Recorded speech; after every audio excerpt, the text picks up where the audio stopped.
नमस्कार। प्रस्तुत है आज का चिंतन।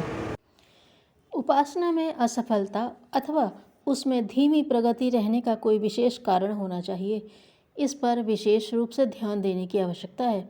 यह न युग का प्रभाव है और न उपासनाओं के महात्म्य एवं विधान में कोई त्रुटि ही है। यदि ऐसा होता तो इन्हीं दिनों कितने ही साधक क्यों अत्यंत उच्च कोटि की स्थिति में पाए जाते हैं, क्यों उन्हें सिद्धियों से ओतप्रोत देखा जाता है। इसका स्पष्ट कारण एक ही है कि साधकों का चिंतन, चरित्र और व्यवहार निकृष्ट कोटि का बना रहता है।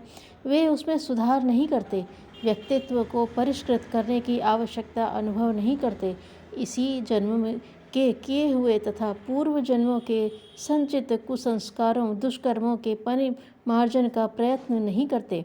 फलतः मलिन वस्त्र पर रंग चढ़ाने की तरह, रेगिस्तान में बीज बोने की तरह पूजा कृत्यों का सत्परिणाम उत्पन्न ही नहीं हो पाता।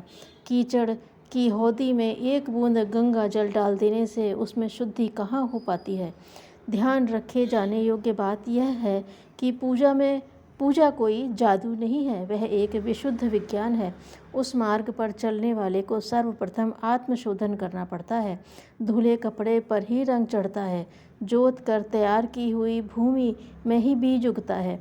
अंतरंग और बहिरंग जीवन में जितनी पवित्रता एवं प्रखरता का समावेश होगा, उतनी ही मात्रा में पूजा उपासना का चमत्कार उत्पन्न होगा।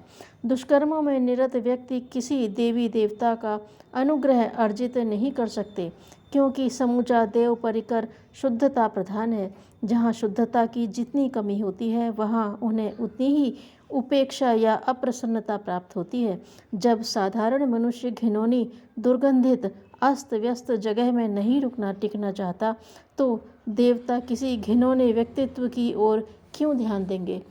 इस तथ्य को समझा जा सके तो मानना चाहिए कि उपासना को फलित होने का सूत्र हाथ लग गया है। इसका अनुमान लगाया जा सकता है कि अध्यात्म मार्ग की सफलता का प्रारंभ कहाँ से करना चाहिए। प्रथम सोपान है आत्म परिष्कार। इसके लिए अपने गुण, कर्म, स्वभाव की वर्तमान त्रुटियों को पैनी नज़र से परखा जाए और उन्हें बुहार फेंकने का साहस भरा पराक्रम कर दिखाया जाए। पूजा से पाप नष्ट हो जाते हैं, इस कथन का तात्पर्य इतना ही है। यदि पूजा कृत्यों को भावनापूर्वक किया जाए तो उसके फलस्वरूप सन्मार्ग पर चलने और दुष्कर्मों को त्यागने की प्रबल आकांक्षा उत्पन्न होनी चाहिए। उसका यह अर्थ कदापि नहीं कि जो पाप कर्म किए गए हैं उनके दंड दुष्परिणामों से बचा जा सकेगा।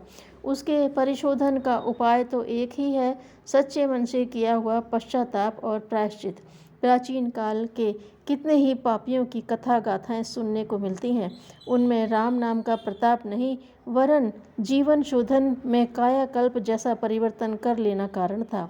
वाल्मीकि, विल्वमंगल, अंगुलिमाल, अम्बपाली आदि ने अपने पुरातन जीवन क्रम में आमूल चूल परिवर्तन कर लिया था।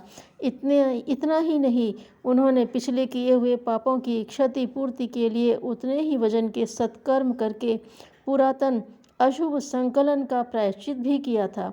अंगुलिमाल अम्बपाली ने अपनी संचित संपदा बुद्ध संघ को अर्पित कर दी थी। इतना ही नहीं, भावी जीवन में लोक मंगल के लिए पूर्ण प्रयास करते हुए सत प्रवृत्ति संवर्धन के क्रिया कृत्यों में अपना सारा जीवन खपा दिया था। अशोक ने कलिंगा में विजय में जो रक्तपात किया था, उसके प्रायश्चित हेतु उन्होंने अपना सारा वैभव ही नहीं, अपना और पुत्री संघमित्रा पुत्र महेंद्र का सारा जीवन धर्मचक्र परिवर्तन के लिए लगा दिया था।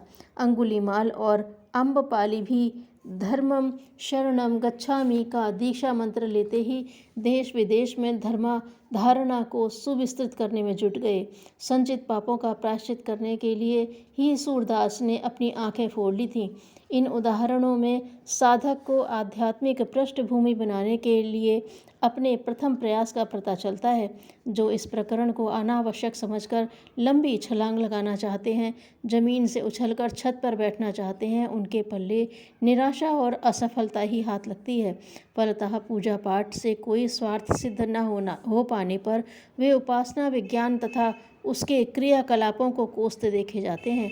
बिना नींव की दीवार यदि एक धक्के में ढह जाए तो आश्चर्य ही क्या है। रेगिस्तान में बगीचा लगाने वालों को तदनुरूप तैयारी करनी पड़ती है। इच्छा करने मात्र से या पूजा पाठ की बाल क्रीड़ाएँ करने भर से किसी उच्च स्तरीय सत्परिणाम की आशा करना आकाश कुसुम तोड़ने के समान है। जोश एक चिल्ली जैसी कल्पना ही बनकर रह जाती है। शास्त्र का कथन है, देवता बनकर देवता की उपासना करनी चाहिए। इसका तात्पर्य यह है कि देव परिकर की जैसी प्रवृत्ति है उसी के अनुरूप अपने को ढालना चाहिए। यह सोचना व्यर्थ है कि मनुष्य को अपने को बदलने सुधारने की आवश्यकता नहीं है।